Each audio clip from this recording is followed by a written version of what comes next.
What we can do to salvage the image of Islam and Muslims is to get into the game of media, understand the media, get our point across, not through violence but through media. Buy a camera, get a job in a radio station, speak up, elaborate your stuff, get educated, get and get your point across, because people are willing to listen to it. I mean, there's no bad or good. It's the people are just people. So you just need to get your point across through your music, through your art, through your movies, through your writings, essays. I mean, journalists, musicians, they can play their role and be the part of the new world. Look, I certainly don't want to come off as thinking that Islam is in any way a violent religion, or that there's something about Islam that's unique, that's different in Judaism or Christianity that makes it violent. I don't really believe that. I don't really believe that. But, in the United States, there was a time, for example, when blacks were basically treated as second people, and at some point it was Christians who stood up to say it was wrong. Now, I genuinely love my religion. I don't miss a prayer. I don't do any of that. But I also know, I recognize, and I think Nanji also recognizes that, is that, it's our responsibility at the end of the day. I don't like it when I see a poll that says that majority of Americans, or 40%. No, I'm saying I don't like it. I don't like it when people think negative of us. It bothers me.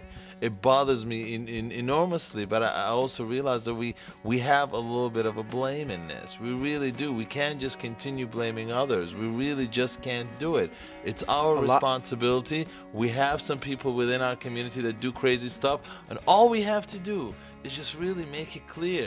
Stand up, do a little demonstration here and there, just like we did against the Pope, just like we did against the Quran, just like we did against the Prophet, and we can shut up Bin Laden, we can shut up Hamas, we can do that, and we can basically kick ass again. What we fail to realize, and we fail to address, we're always addressing the fact that there are problems. We're never really addressing the root of the problems. And in a lot of cases, I honestly and I sincerely believe, and I look at the history of Islam, and I study history, and then I look into it and I say, you know what? First of all, I think colonialism, I think it destroyed a lot of the elements of Islamic society. And I don't mean religious society. Wait, I just want to finish. I just want to finish.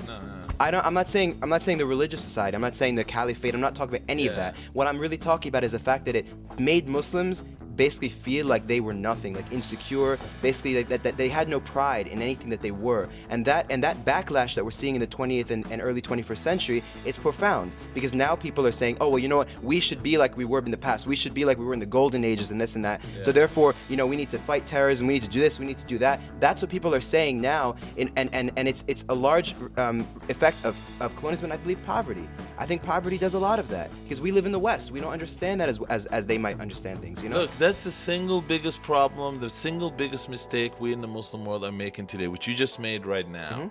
And you're saying we need to look, when a Muslim or a Muslim group does something outrageous, we say we need to look at the root cause. We need to ask why that's happened. Let me tell you what's wrong with that. We're like, for example, many Muslims, when 9/11 happened, some newspapers saying, well, we need to look at the cause of that. We need to see what America did wrong.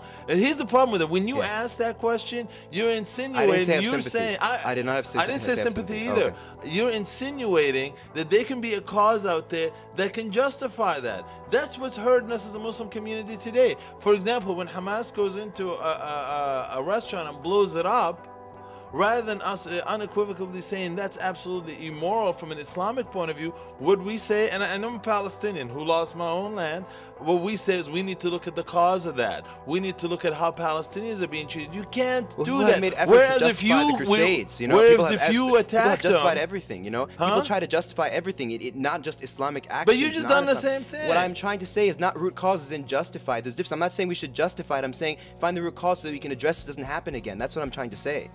That's what I'm trying to say. I'm not trying to say justify. There's no justification for killing innocent people. I never said that. I'm not even suggesting that. But I'm just trying to say find the root cause so we can address it and fix it and don't let it happen again. That's it. All right. That's fine. Priscilla, what do you think? I'm convinced. Priscilla, let's hear from Priscilla. Okay, I'm going to go back to Faiza. Actually, tolerance and diversity, as I mentioned before, is a #1 issue, and the disunity among the Muslims in America, I think, is the #1 problem. And it comes down to it, as Sammy had just said, that yes, the root cause, we need to figure out what it is, and we need to address it, and we need to know what we have to do in the future to make sure that it doesn't happen again. And I think it begins with the youth, and we're trying as much as we can, but there's only so much we can do. We need support from all the other Muslims here in America, and in order to get the word out, and in order for people to understand what Islam is really about and what we truly mean, we need to educate people. And as Faiza said, like, it all starts with what we do here, and we have to be able to come together and make it known. And the issues that are going on in Pace University, it's ridiculous. And it makes you infumed as a Muslim. And you're born and you're raised here, and you just wonder, like, this is America. We stand on free cause and free justice, and we have the right to do what we want here, but we're being persecuted at every angle. Real quick, sorry. I have a feeling that we can go on forever with this. Unfortunately, we don't have a lot of time, but real quick, let's just get a closing statement from Irshad. A lot. I've already acknowledged.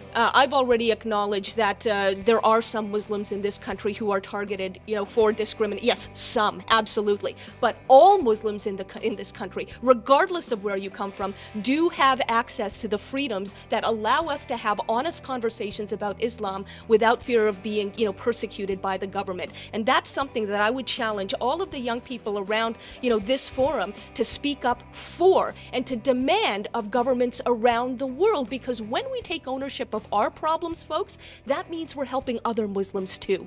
And I guess the final thing that I would simply say from my end is that while colonialism is and has been a problem, I have shown in my own book that we Muslims have never needed the so-called oppressive West to oppress our own. Long before the rise of European colonialism, long before the State of Israel, and long before even the evolution of MTV, we Muslims have been bludgeoning each other's freedoms and imposing martial law.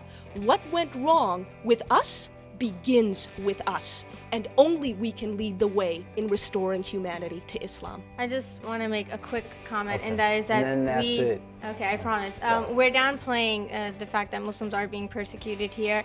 I can cite a few examples. One would be the profiling of Muslims at JFK Airport after the alleged bomb attacks in London over the summer. That's just one example. Muslims are being stopped day in and day out because of their name or because they dress the way I am dressed. So let's not downplay the realities of what's going on. Let's not inflate it either.